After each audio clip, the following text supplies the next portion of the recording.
कल क्या पढ़ा, वर्क डन के बारे में पढ़ा ना, वर्क और वॉल्यूम के बारे में हमने पढ़ा, जिसके अकॉर्डिंग हमारे पास एक फॉर्मूला आया जी, वर्क किसके बराबर होता है, P डेल्टा V के बराबर।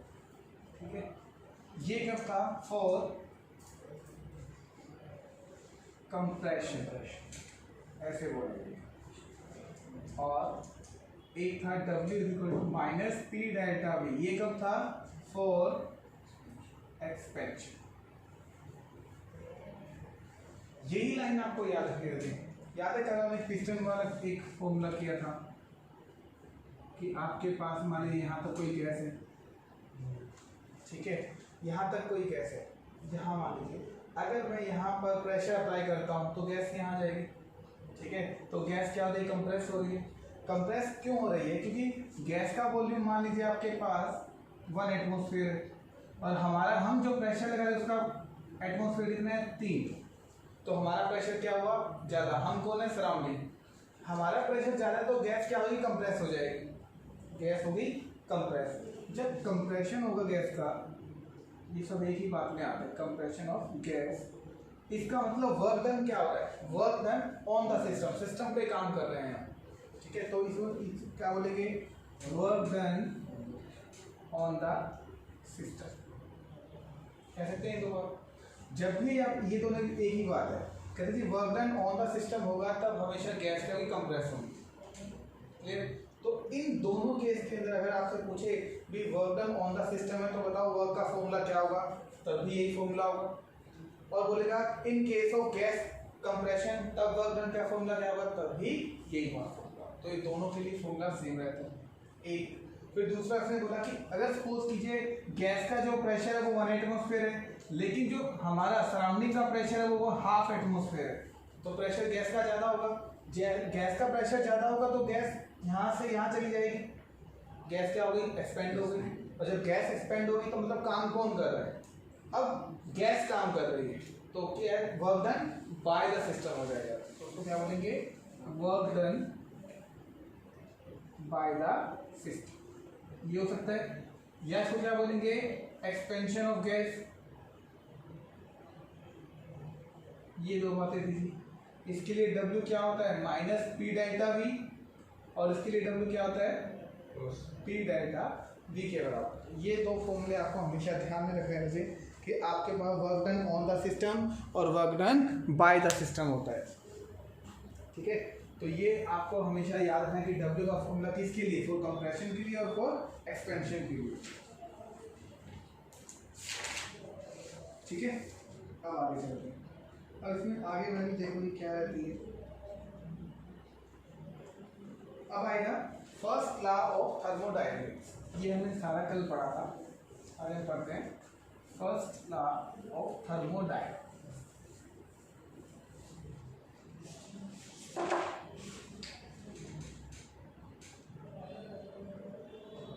First law of thermodynamics, first law of thermodynamics.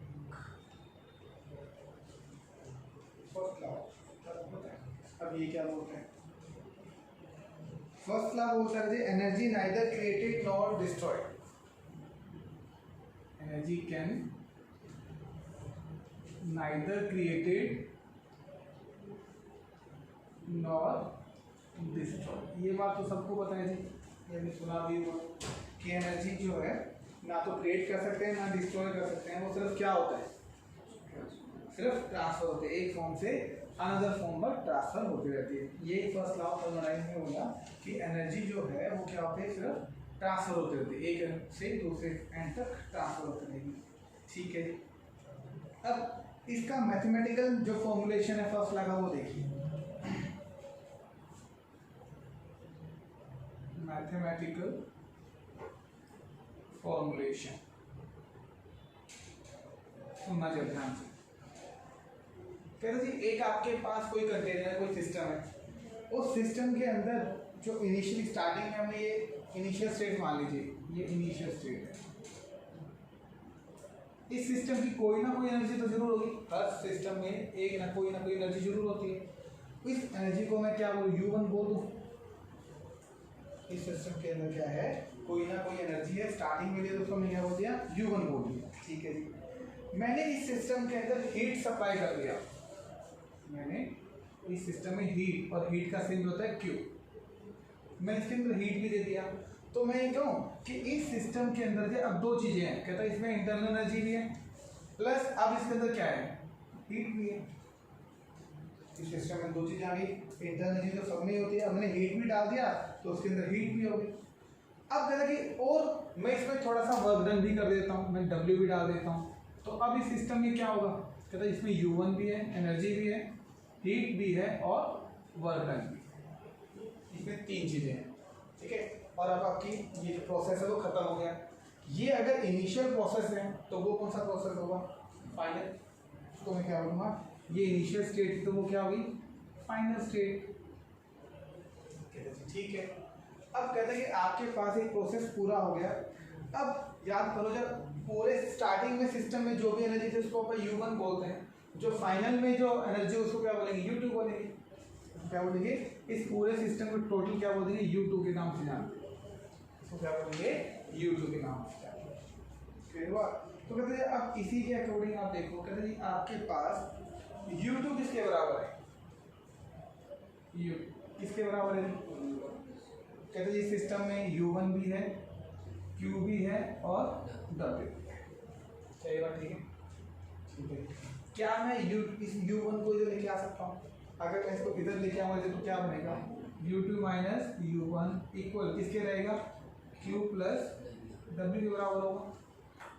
U2 minus U1 किसके बराबर होता है यार, प्रोडक्ट माइनस इनिशियल, या प्रोडक्ट माइनस रिएक्टेंट, या फाइनल माइनस इनिशियल, कैसे क्या फॉर्मूला किसका होगा था, डेल्टा का। डेल्टा U क्या होता है, U2 माइनस U1 होता है, तो ये क्या बन जाएगा, ये डेल्टा U बन जाएगा।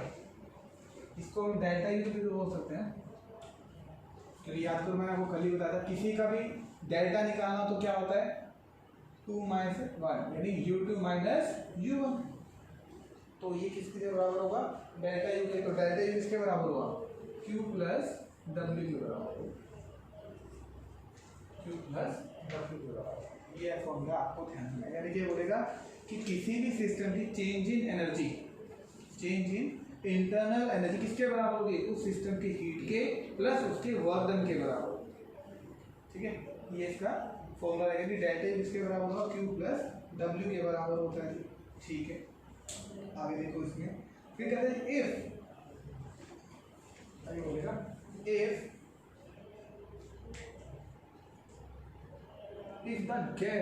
the work done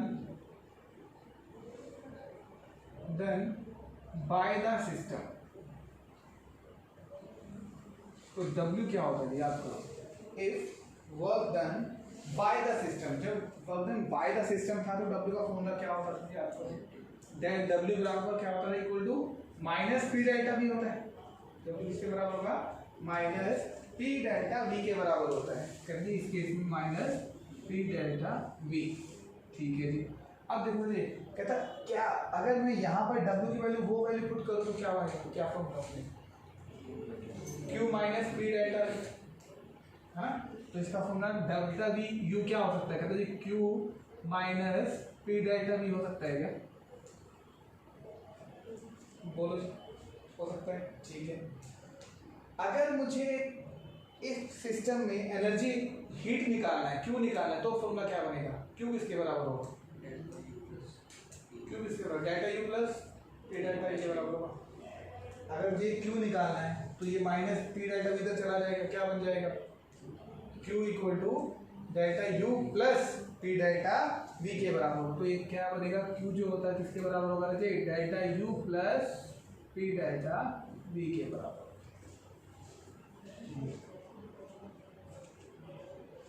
हाँ जी, समझ में आया, क्यों माइनस नहीं रहेगा, कैसे देखो, ये आप क्यू है यहाँ पर, इसको आपने इक्वल के इधर ही रखना है, इस ये सारी वैल्यू तो चली जाएगी। ठीक है, तो ये वैल्यू क्या होगी, पॉजिटिव हो जाएगी ना, तो क्यू क्या इसके बराबर होगा, delta U plus P delta V के बराबर। ठीक है, समझ में आया यहाँ पर।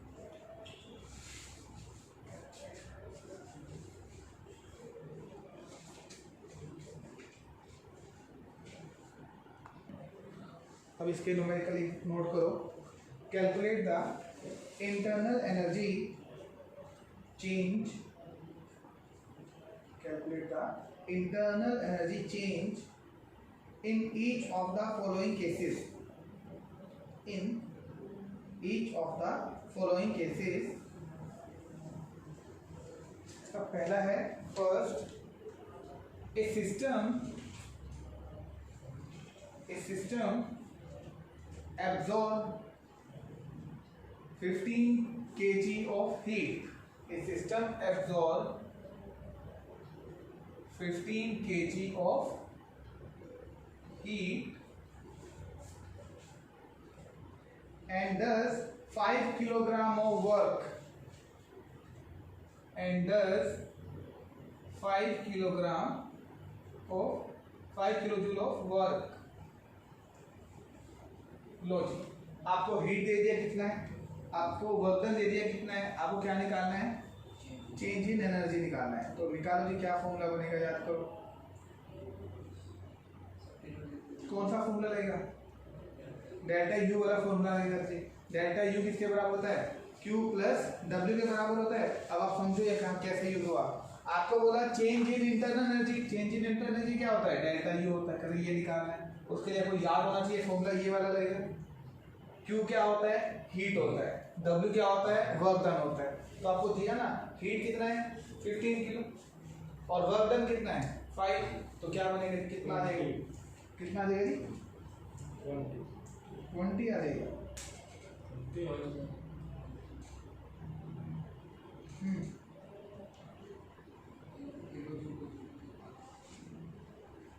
देखो जी, इसने क्या बोला, अब थोड़ा समझो। एक सिस्टम एब्जॉर्ब करता है, तो काम किसने किया, सिस्टम ने किया। तो डब्ल्यू की वैल्यू क्या आएगी, माइनस वाली नहीं आएगी। दो चीजें होती है ना, एक तो सिस्टम जो होता है एब्जॉर्ब करता है, ठीक है, और एक सिस्टम एक्सपेंड करता है, ठीक है, या एक्सपोज ही करेगा इसको बोलो। तो सिस्टम एब्जॉर्ब करने का मतलब क्या हुआ, ये एक्सोथर्मिक रिएक्शन दे रहे हैं, यानी डब्ल्यू क्या आएगा, माइनस में आएगा। जो वर्क डन होगा वो क्या आएगा, माइनस में आएगा, ठीक है। उसको बोलेंगे जो माइनस में आएगा, डब्ल्यू कितना आया, -5 kg, ठीक है। जो -5 kg आएगा तो क्या रहेगा, फॉर्मूला 10 kg आंसर आ जाएगा। उसका आंसर कितना आएगा, 10 kg आ जाएगा, ठीक है। तो ऐसे अपने अलग अलग इसमें फॉर्मूले जनरली यूज किए जा सकते हैं कि आपके पास हीट दे दिया, वर्क डन दे दिया, या आपके पास हीट निकालने को लिए बोल दिया और आपको डेल्टा यू की वैल्यू दी हुई है, दी वैल्यू निकालो। तो इस चीज़ों से क्या होगा, आपको निकालने को आएगा, ठीक है जी। तो एक पहले अभी जितनी भी चीज़ें हैं सब यूज होंगी। जैसे आपको डेल्टा यू की वैल्यू कितनी है, क्यू प्लस डब्ल्यू है, क्यू की वैल्यू कितनी है, delta U plus P delta भी है, यू की वैल्यू कितनी है, ये सब आगे आगे फॉर्मूले में यूज होती चली जाए। कि इस चीज़ को पढ़ा कि बार बार आप सब चीज़ों को याद रखिएगा। नेक्स्ट देखते हैं,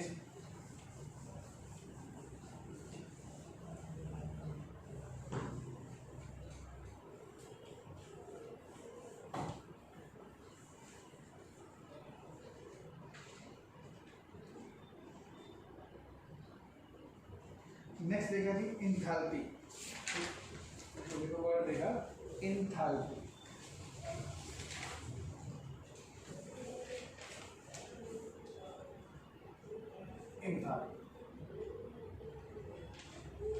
ये क्या होगा, इसकी डेफिनेशन अगर आप समझे तो ये होगा,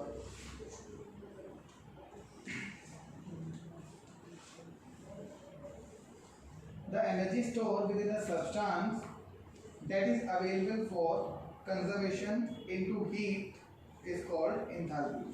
The energy stored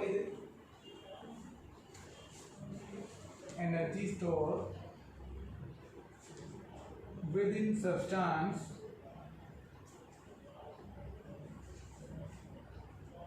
to convert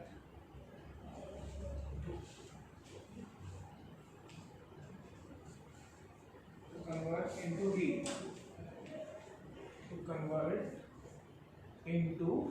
heat, is called enthalpy, ये होता है। अब इसका मतलब समझिए, क्या मतलब हो इसका कि ये कहना क्या चाहता है। अभी हमारे पास दो चीजें थी, एक थी इंटरनल एनर्जी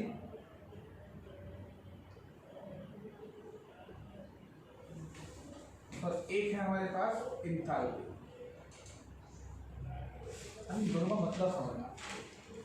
ये कहता है कि हमारे पास इंटरनल एनर्जी क्या होती है, ठीक, हमारी बॉडी के अंदर किसी भी सिस्टम के अंदर टोटल जितनी भी एनर्जी है वो क्या होती है, इंटरनल एनर्जी, ठीक है। इंथैल्पी क्या होती है, कहते हैं किसी भी बॉडी के अंदर कितनी एनर्जी वो ट्रांसफॉर्म कर सकता है हीट के अंदर, उसको बोलते हैं। सिंपल भाषा में समझो, सपोज करो हम ह्यूमन बीइंग है, हम कहते हैं हमारी बॉडी के अंदर सपोज करो एनर्जी है, टोटल एनर्जी है 100 किलो जूल। तो हमारी बॉडी में टोटल इतनी एनर्जी है, ठीक है। ये तो क्या होगी हमारी यू होगी, यू क्या होता है, इंटरनल एनर्जी। समझ रहे इस बात को, यू क्या है, इंटरनल एनर्जी, यानी हमारी पूरी बॉडी की जो एनर्जी है वो इतनी है। इंटरनल एनर्जी हमारी 100,000 किलो जूल है। आपको कोई काम करने के लिए आपने काम करना है, ठीक, कोई ना कोई यूजफुल काम करना है, ठीक है, कर लेंगे। तो आप जब काम करोगे तो आपकी एनर्जी तो खर्च होगी ना, कितनी खर्च होगी। कहते जी 1000 टोटल है तो हम कितना काम करेंगे, तो कहते हम काम कर लेंगे कोई 200 जूल एनर्जी का यूज़ कर लेंगे, 200-300 किलो जूल एनर्जी यूज़ करेंगे। क्या ऐसा होगा कि हम अपनी 1000 किलो जूल एनर्जी यूज़ करेंगे, ऐसा कभी नहीं, क्योंकि हमें पता है कि मैं सारी 1000 किलो जूल एनर्जी खर्च कर रहा हूँ तो मैं मर जाऊँगा, तो मैं ऐसा क्यों करूँ। तो मतलब क्या हुआ, कहता हमें पता है कि मेरे पास इतनी एनर्जी है जिंदा रहने के लिए, तो काम में कितना करूँगा, 200 किलो जूल कर लूँगा, 400 कर लूँगा, या मैक्सिमम कितना कर लूँगा, 500 किलो जूल कर लूँगा। तो जो एनर्जी आप किसी यूजफुल काम के लिए खर्च कर रहे हो, जो एनर्जी आप यूजफुल काम करने के दौरान जो खर्च करोगे ना, वो क्या होती है, उसकी इंथैल्पी होती है। तो दोनों में अंतर समझ में आया ना कि टोटल एनर्जी वो कितनी है, इंटरनल एनर्जी बोलेंगे 1000, ठीक है। कितनी खर्च करनी है, सारी नहीं करेंगे तो फिर हमारे पास कुछ नहीं रह जाएगा। तो जितनी आप खर्च करने के लिए एनर्जी यूज कर रहे हो वो क्या हो गया, आपकी एंथैल्पी के नाम से। ये इसका बेसिक फर्क है जो आपको समझाने के लिए यूज किया हमने, ठीक है जी। कहते जी अब देखिए इसके अंदर एक वर्ड पढ़ेंगे हम आगे, ऐसे डेरिवेशन बहुत सारे चलेंगे। थोड़ी देर पहले भी क्यू का फॉर्मूला पढ़ा था, क्यू किसके बराबर था, जो हीट है वो किसके बराबर थी, delta U plus P delta we के बराबर होता है। क्यू किसके बराबर होता है, delta U plus P delta we के बराबर होता है, ठीक है। कहते हैं अगर कोई प्रोसेस के अंदर डेल्टा वी, या आप बोलो कोई प्रोसेस, एक process carried out at constant volume, अगर आपका प्रोसेस कांस्टेंट वॉल्यूम पे है तब क्या होगा। अब क्या है, अगर आपके पास कांस्टेंट वॉल्यूम, जो वॉल्यूम है वो कांस्टेंट रख देंगे तो क्यू की वैल्यू क्या आएगी आपके हिसाब से,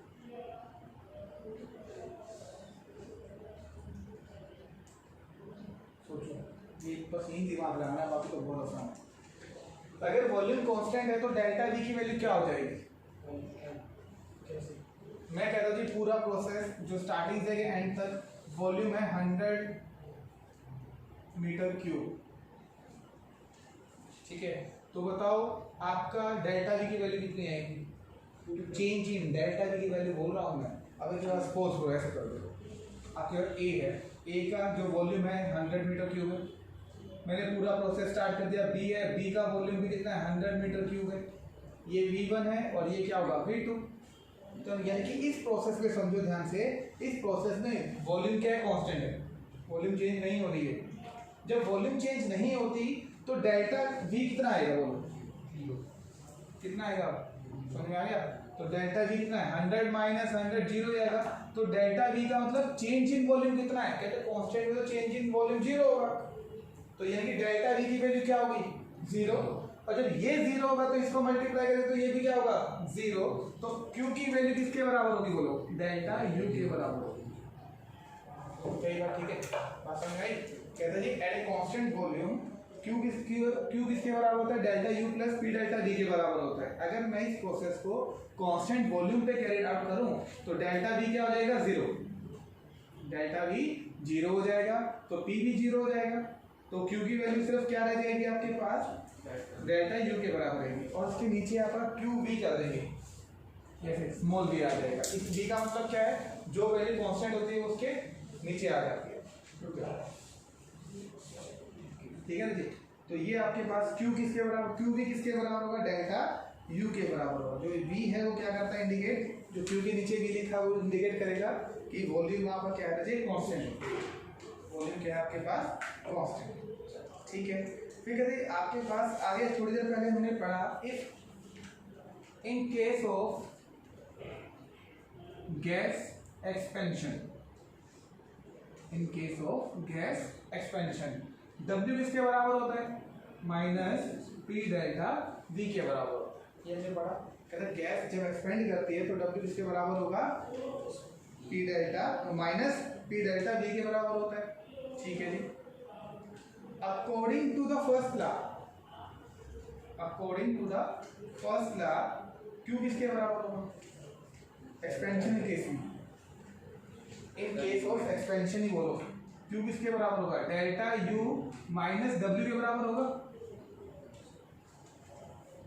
क्योंकि Q किसके बराबर, डेल्टा U प्लस W था, वो कब था, work done by the system, sorry work done on the system, और ये कौन सा हुआ, work done by the system. जो बाय द सिस्टम होगा तो क्या होगा, माइनस W के बराबर होगा, तो Q किसके बराबर होगा, डेल्टा U माइनस W के बराबर होगा, ठीक है जी आपके पास। अब कहता है कि यहाँ पर जब ये माइनस W है तो आपके पास W की वैल्यू इन केस ऑफ क्या होते हैं, इसको क्या मैं ऐसे लिख सकता हूँ, delta U plus P delta V के बराबर, किसके बराबर होगा, delta U plus P delta V के बराबर लिख सकते हैं जी, ठीक है, ऐसे लिखेंगे जी, चलो जी लिखते हैं, कोई बात नहीं। अब कहते हैं कि आपके पास Q की वैल्यू क्या है, delta U plus P delta V के बराबर होगी, इसमें एक वैल्यू भी आएगी, तो माइनस में कमी आएगी, पी डेल्टा W माइनस इसमें तो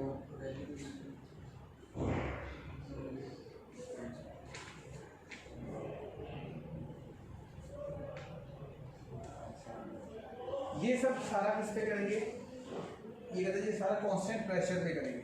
जब प्रेशर कांस्टेंट होगा तो वैल्यू कांस्टेंट ही रहती है, उसमें जीरो नहीं आएगा, ध्यान रखना, क्योंकि डेल्टा जीरो आता है हमेशा, चेंज पर इसकी वैल्यू अगर मान लो 100 तो 100 रहेगी, सेम। तो ये क्या है, क्यू पी किसके बराबर होगा, delta U plus P delta we के बराबर, क्यू वी किसके बराबर था, खाली डेल्टा यू के बराबर। ये हमने पढ़ा ना ऊपर कि ये तो देखो, अगर कोई भी चीज जब कांस्टेंट करते हैं ना तो उसकी डेल्टा वैल्यू तो हमेशा क्या आती है, जीरो आती है। अगर मैं कहता जी वी वॉल्यूम है, वी की वैल्यू बताओ, तो ये तो जीरो थोड़ी होगी, ये कोई ना 1 2 3 कुछ तो होगा, पर चेंज होगा वो हमेशा क्या होगा, जीरो होगा। तो क्यूपी की वैल्यू क्या रहेगी, delta U plus P delta we, और क्यूबी की वैल्यू क्या है, डेल्टा यू के बराबर, कहते ठीक है। अब इसमें दो चीजें देगा, क्या देगा, कहते देखो इसलिए बोला आपको, कहते ये डेल्टा यू है ना, ये डेल्टा यू, इसको मैं क्या u2 माइनस यू भी कर सकता हूँ, ठीक है। और ये आपका डेल्टा जो v है, इसको मैं v2 माइनस v1 लिख सकता हूँ क्या, तो बिल्कुल लिख सकता है, आप इसको दोनों चीज़ों को एक साथ लिख सकते हो ऐसे करके, ठीक है, लिख देते हैं। तो कहते हैं इस चीज़ को थोड़ा सा और इलेबोरेट करेंगे, कहते हैं अब इस चीज़ को ना इसके अंदर पुट करो, कैसे पुट करो देखो, कहते हैं ये क्यू पी डेल्टा यू, ये जो डेल्टा यू है इसको मैं ऐसा लिखूं तो ये क्या बनेगा, u2 माइनस यू, ठीक है। फिर प्लस में p तो p रहेगा, ये वाला सेम, कोई चेंज नहीं है। डेल्टा v किसके बराबर होगा, v2 माइनस v। बोलो जी क्या ये बात बनती है। अब क्या इसको थोड़ा बहुत और चेंज कर सकते हैं क्या, बोलो जी क्या चेंज कर सकते हैं वो, इसको 2 2 वाली वैल्यू एक तरफ ले जाओ, 1 वाली वैल्यू एक तरफ ले जाओ, तो क्या बनेगा ये u2 plus pv2 plus u1 plus pv1 के बराबर होगा। ये कर सकते हैं जैसे मैथमेटिक्स, ठीक है जी, ऐसे हो जाएगा।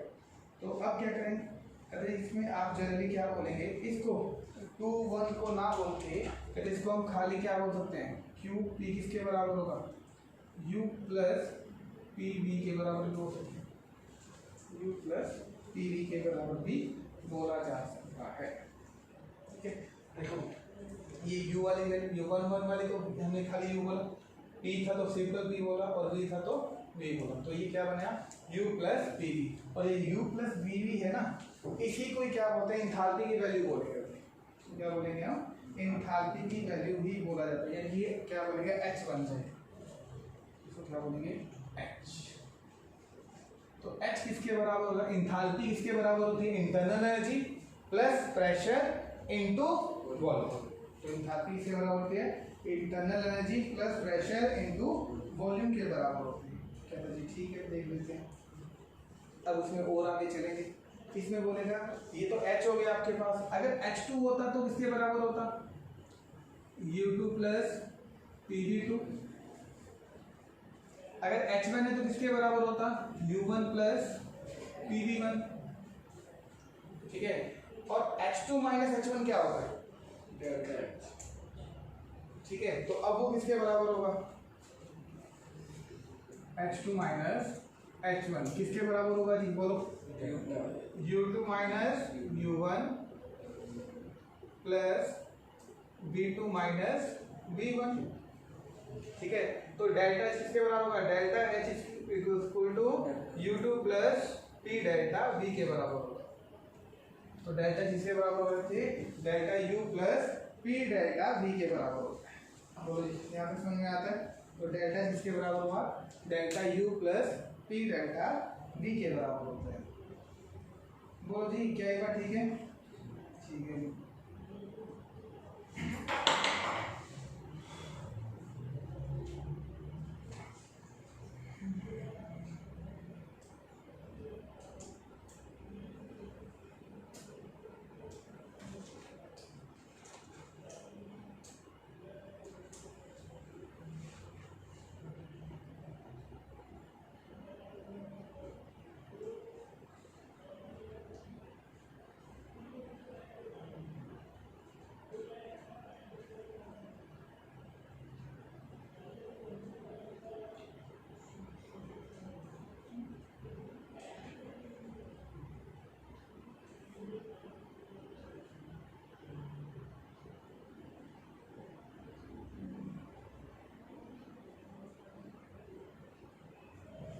और इसमें एक चीज़ देखो, इसमें एक चीज़ हो रही है, कहते हैं ये हमें थोड़ी देर पहले ये पढ़ी थी इक्वेशन, QP किसके बराबर था, U2 plus PV2 plus U1 plus PV1। ये जो हीट एनर्जी है किसके बराबर थी, heat at a constant pressure बोलेंगे इसको, हीट है किसके ऊपर, प्रेशर कांस्टेंट के ऊपर। तो बताइए आपके पास जो heat at a constant pressure किसके बराबर होता है, delta U plus PV2 plus UV plus P1। ठीक है, अब थोड़ा सा ध्यान दो, यहाँ देखो U2 प्लस PV2 ये वाली वैल्यू किसके बराबर है, H2 के। U1 plus PV1 equal to H1। ठीक है, क्या रचे मैं इसको ऐसा लिख सकता हूँ, यहाँ ध्यान से देखना इस चीज को, क्या इसको मैं ये लिख सकता हूँ, QP की वैल्यू H2 माइनस H1 के बराबर होती है। तो ये बात समझे, ये किसके बराबर था, H2 के, ये किसके बराबर था, H1 के। तो QP किसके बराबर हुआ, H2 माइनस H1 के। तो क्या QP जो है वो किसके, डेल्टा H के बराबर होगा, कह सकते हैं। तो QP किसके बराबर हुआ, डेल्टा H के। QV किसके बराबर हुआ, डेल्टा U के। ये दो लाइन आपने याद रखनी चाहिए, पेपर में ऐसे पूरा डेरिवेशन दिया था, इंथैल्पी वाला पूरा डेरिवेशन बताओ, तो देखिए आ सकता है आपके पास। ठीक है, तो आपको दो, अभी ये QP और QV की वैल्यू आगे फिर यूज होगी। तो QP किसके बराबर हुआ, डेल्टा H के, और QV किसके बराबर हुआ, QPV किसके बराबर हुआ, डेल्टा U के बराबर। ठीक है, तो ये डेरिवेशन है इसके लिए, एंथैल्पी के लिए। समझ में आ गया आपको।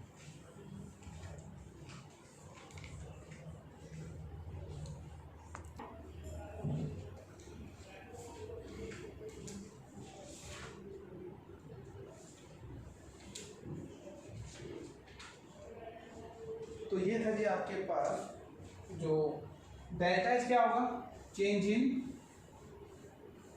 क्या बोलेंगे, चेंज इन इंथैल्पी, क्या बोले इसको, चेंज इन इंथैल्पी, या बुक में आपको एक नाम और दिया हुआ है हीट कंटेंट, हीट कंटेंट, ये भी लिख लीजिएगा आप नाम, इसको हीट कंटेंट के नाम से भी जाना जाता है, ठीक है।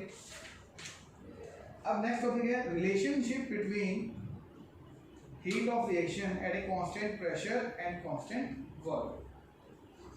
जो इंथैल्पी है वो at a constant pressure at constant volume.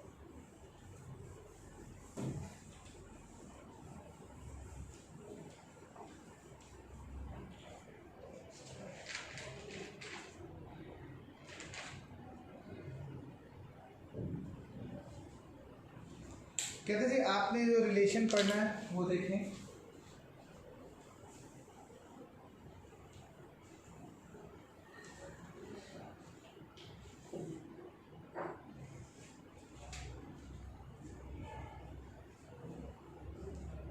relationship between rate of reaction at constant pressure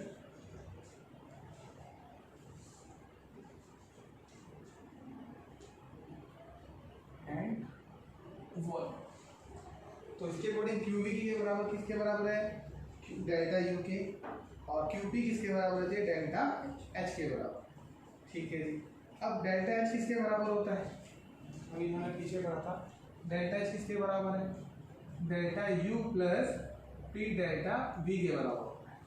जो चेंज इन करंट है इसके बराबर होगा delta U plus P delta we के बराबर होता है, ठीक है। अब कहते हैं आपके पास इसको हम थोड़ा सा और चेंज भी कर सकते हैं, इसको कैसे लिख सकते हो, कहते हैं आप इसको ऐसे लिख सकते हैं delta H delta U plus P, इस चेंज इन वॉल्यूम को क्या मैं ऐसे लिख सकता हूँ V2 माइनस V1 लिख सकता हूँ। फिर इसको मैं ऐसे भी लिख सकता हूँ delta H delta U plus PV2 minus PV1, एक ही बात है, ठीक है। अब इसको ऐसे लिखने के बाद V1 क्या होता है, इनिशियल वैल्यू, और V2 क्या होता है, फाइनल वॉल्यूम, ठीक है जी। कहते हैं लेकिन आइडियल गैस के लिए, for the ideal gas PV क्या होता है, for ideal gas, ideal gas आती है जी, तो PV किसके बराबर होगा, nRT के बराबर, PV किसके बराबर होता है, nRT के बराबर, ठीक है जी।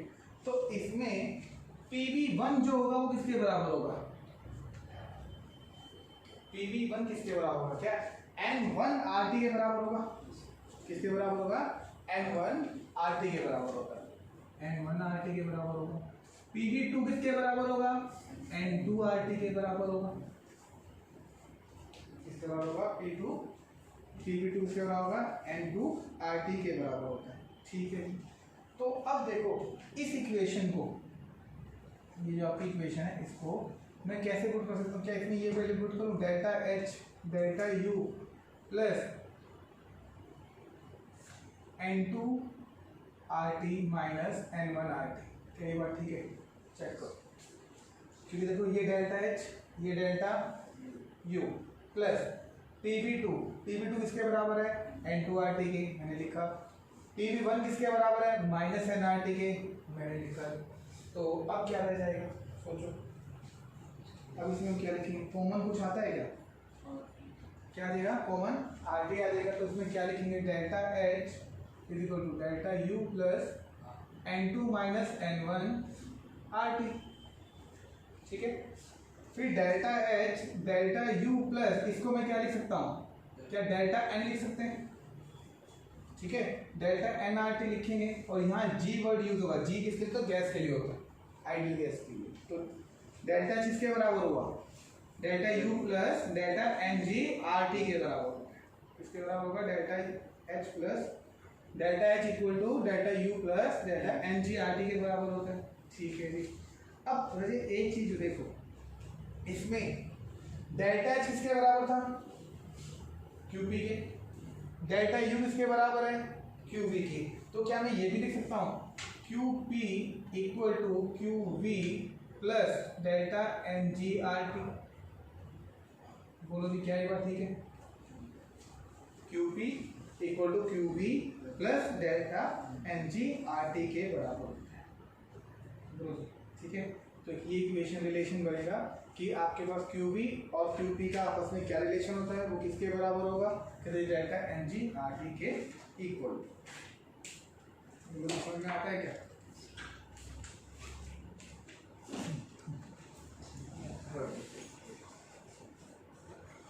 क्या हो गया?